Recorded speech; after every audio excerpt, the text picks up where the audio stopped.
السلام علی سید المرسلین وعلی آلہ وصحبہ اجمعین اما بعد فاعوذ باللہ من الشیطان الرجیم بسم اللہ الرحمن الرحیم ان اللہ وملائکتہ یصلون علی النبی یا ایھا الذین آمنوا صلوا علیہ وسلموا تسلیما اللہم صل علی سیدنا مولانا محمد وعلی آلہ وصحبہ وسلم عن ابن عمر بن عاص رضی اللہ عنہ قال اتیت النبی صلی اللہ علیہ وسلم فقلت ابسط یمینک فلیبایعک فبسط یمینہ فقبضت یدی فقال ما لک یا عمر قلت اردت ان اشتری۔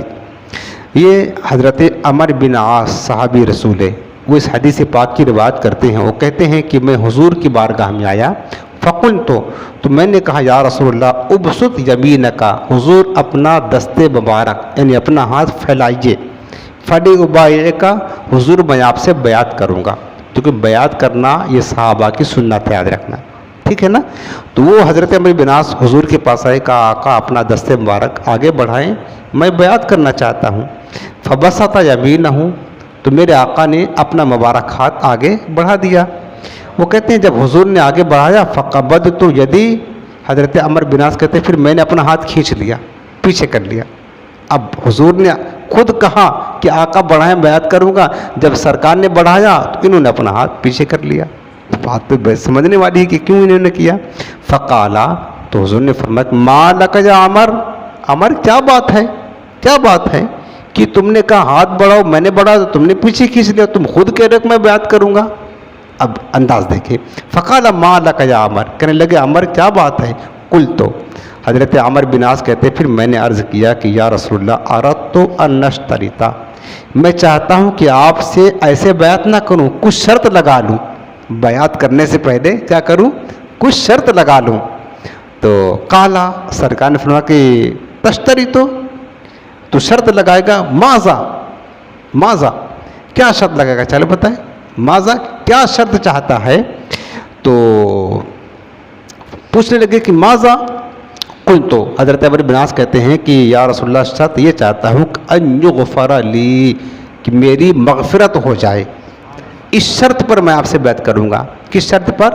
کہ میری یعنی آپ سے بیعت کروں تو میری مغفرت ہو جائے۔ اب آپ خود سوچیں کہ مغفرت کون کرتا ہے، مغفرت تو اللہ تعالیٰ کرتا ہے، ان اللہ غفور الرحیم، تو وہ ہے نا مغفرت کرنے والا رب ہے، لیکن یہ شرط کس سے لگا رہے ہیں، شرط حضور سے لگا رہے ہیں۔ تو ان کو پتہ ہے کہ مغفرت تو رب ہی کرے گا، لیکن حضور کی برکت سے کرے گا، انہی کے وسیلے سے کرے گا۔ یہ صحابہ کا عقیدہ تھا، ورنہ وہ چاہتے تو رب سے کہتے نا مولا تو بخش دے۔ ان کو پتہ ہے، صحابی ہیں، کوئی ہمارے طرح ان پڑھ تو نہیں تھے نا، پتہ ہے ان اللہ غفار، غفار بھی اسی کا نام ہے، غفور بھی اسی کا نام ہے، اور بخشش بھی رب کی بارگاہ سے آتی ہے۔ تو چاہیے تھا اسی سے کہتے، لیکن نہیں، بخشنے والا رب ہے، شرط حضور سے کر رہے، کہا کہ ہم بیعت تو کریں گے اس شرط پر ہماری مغفرت ہو جائے، چونکہ ان کو پتا تھا بخشنے والا اگرچہ رب ہے، لیکن بخشش انہی کے وسیلے سے ملنے والی ہے، اگر ان سے یہ شرط کر لیں گے تو کام بن جائے گا۔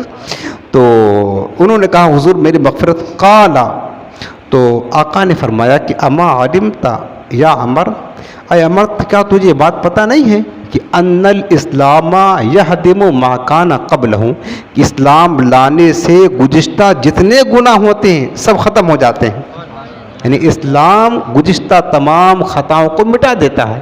کوئی بندہ کافر ہے، کتنا بڑا گناہ گار کیوں نہ ہو، جو ہی وہ کلمہ پڑھ کر سچے دل سے مسلمان ہوا، زمانے کفر کے سارے گناہ معاف ہو جاتے ہیں۔ یہ اسلام کی برکت ہے۔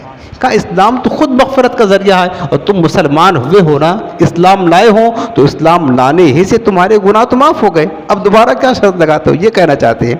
اس کے بعد پھر میرا کان دوسری چیز فرمایا کہ وَأَنَّ الْهِجْرَةَ تَهْدِمُ مَا كَانَ قَبْلَهَا، اور ہجرت کرنا یہ بھی گزشتہ گناہوں کو مٹا دیتا ہے۔ ہجرت کسے کہتے ہیں؟ ایک بندہ دارالکفر میں ہے، دارالحرب جس کو کہتے ہیں، دارالحرب وہ جگہ ہے، ایسا ملک ہے جہاں پر اسلام کی شعائر یعنی نشانیوں پر پابندی ہو، اذان نہیں دے سکتا، کھلم کھلا نماز نہیں پڑھ سکتا ہے، قربانی نہیں کر سکتا ہے، اسلامی لباس نہیں پہن سکتا، مسلمانوں کی طرح وضع قطع نہیں رہ سکتا ہے، وہ ملک ایسا ملک جہاں پر اسلام اور مسلمانوں پر پابندی ہو، لوگ چھپ چھپ کر کے کلمہ پڑھتے ہوں، تو اس جگہ کو دارالحرب کہتے ہیں۔ دارالحرب سے ہجرت کرنا یہ واجب ہوتا ہے یاد رکھنا. ایسی جگہ جو دارال اسلام ہے جہاں پر انسان اپنے ایمان کا اعلان کر سکے تو اس کو ایسی جگہ یعنی دارالکفر سے یا دارالحرب سے دارالاسلام کی طرف جانا اپنا ایمان بچانے کے لیے اس کو کہتے ہیں ہجرت اللہ اس کے رسول کے لیے.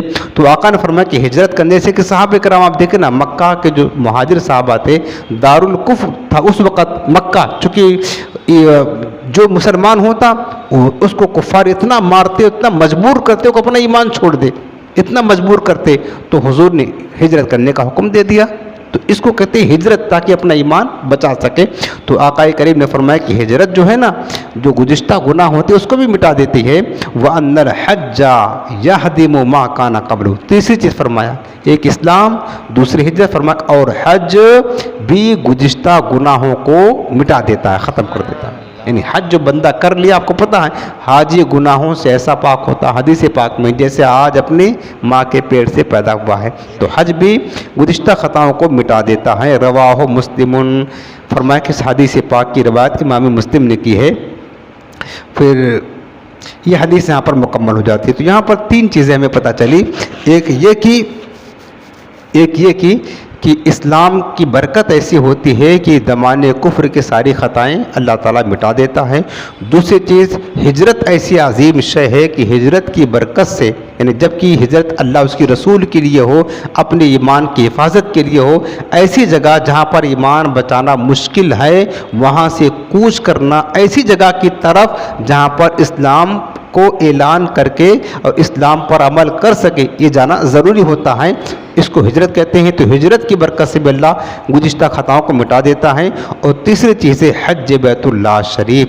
حج بیت اللہ شریف کرنے کی برکت سے بھی اللہ حاجی کے گزشتہ خطاؤں کو مٹا دیتا ہے. اللہ تعالیٰ ہمیں بھی اپنے گھر کا حاجی بنائے اور اللہ ہمیں بھی حضور کی مبارک حدیث پاک کے فیضان سے منور اور روشن فرمائے.